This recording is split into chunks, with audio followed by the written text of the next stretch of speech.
Let's say we're trying to find the area of an irregular shape. What I've drawn up on the board is a small version of an Olympic-sized track, track being going all the way around here. We're going to try and find the area of the infield of that track, which would be this inside area, inside that smaller oval circle-ish figure there. Now, what we need to recognize is that this is a figure that we don't know. We don't know a formula for an Olympic track oval thing. But what we can do is look inside of it to see some things that we do recognize. If I were to draw right here, here, and here, and here, you might recognize that that's a rectangle.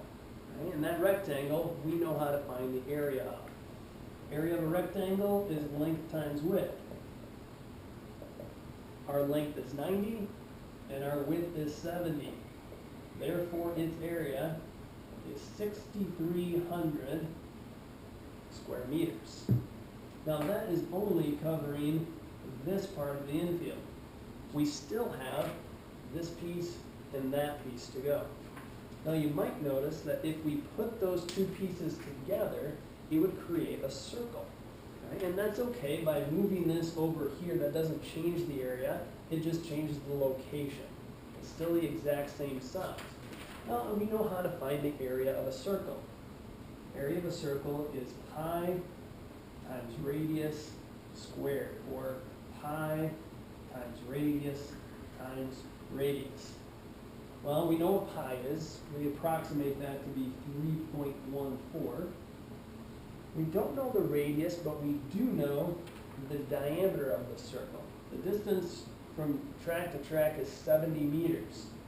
Right? Half of that is going to be our radius. So 35 is what our radius is. And if we do that multiplication, we get 3,846.5 or thereabouts. Now, this isn't the area of the entire infield. That's just the area of these two pieces. In order to figure out the total area, we would need to take this value and this value, add them together to get our final irregular area of the inside of this track. That ends up being 10,146.5 meters squared. We are able to get that area with accuracy just by splitting up this irregular shape into shapes that are recognizable and doable for us.